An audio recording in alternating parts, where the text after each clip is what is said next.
ஆக மொத்தத்தில் வந்து இவன் வந்து வாக்கிங் கூப்பிட்டு வந்த வேலை எதுவும் முடியவே இல்லை.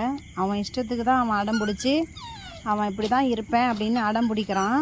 சங்கிலியை போட்டதுக்கு ரவுடித்தம் பண்ணிவிட்டு ஒரு ட்ராமாவை க்ரியேட் பண்ணான் பாரு. அவ்வளோ ட்ராமாவை க்ரியேட் பண்ணிகிட்ருக்கான் அவன். பாத்ரூமே போக மாட்டாரான் இவர் வந்து வீட்டில் தான் போவாராம். இவருக்கு வந்து எல்லாத்தையும் நம்ம சொல்லி கொடுக்கலான்னு பார்த்தா இவர் வந்து இப்படி தான் இருப்பாராமா. இவர் இப்படி தான் இருந்தாருன்னா சூளுக்கு எடுக்கலாம் அப்படின்றவங்க எல்லோரும் கமெண்டில் சொல்லுங்கள். எவ்வளோ நேரம் நானும் கூப்பிட்டுட்ருக்கேன் வாக்கிங் போகலான்டா. புதுசாக இன்றைக்கி சங்கிலியும் பெல்ட்டும் போட்டாக்க இவன் வந்து கொஞ்சம் கூட என் பேச்சை கேட்கவே இல்லை. அது போட்ட உடனே வாடா அப்படின்னா அப்படியே ஒரு ட்ராமாவை ஒன்று க்ரியேட் பண்ணுறான் பாருங்கள். அப்படியே பயங்கர ட்ராமா ஒன்று. அப்படியே இவரை கொடுமை பற்றின மாதிரியே ஓவர் சீன் போட்டு ரொம்ப ஓவராக தான் போயிட்டுருக்காரு இவரு. வா பாருங்க, நான் ஒன்றுமே பண்ணல. நான் ஒன்றும் பண்ணாதையே அவன் பாட்டுன்னு அப்படியே ஓவராக பண்ணுறான். நான் ஒன்றுமே பண்ணல.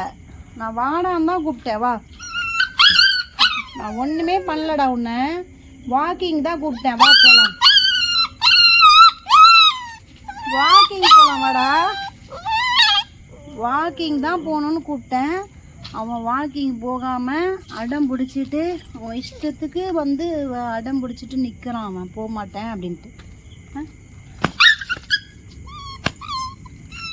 ஓ, வாக்கிங் போ. நான் எதனா பண்ணனா? நான் எதுவுமே பண்ணலை.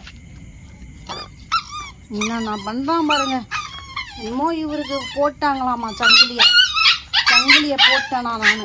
அதனால் அவர் ஓவராக சீனை போடுறாரு. ஓவர் சீனு உடம்புக்கு ஆகாது, சரியா? நீ என்ன இப்போ நான் என்ன பண்ண உன்னை? நான் ஏதாச்சும் பண்ணனா? ஓவராக சீனை போடுற.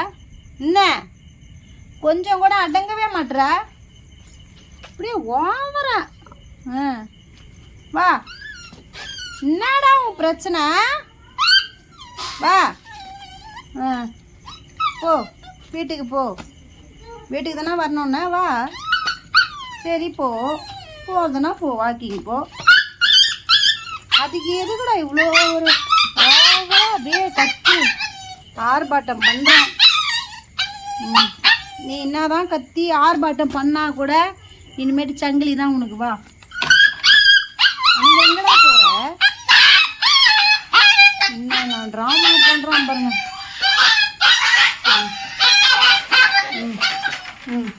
வந்தாச்சு. அவன் வந்து சங்கிலியை போட்டது அவருக்கு பிடிக்கல. அதனால அவர் கூண்டில் வந்துட்டு படுத்துக்கிட்டாரு. சரி, கூண்டுலேயே இரு நீ அப்போ.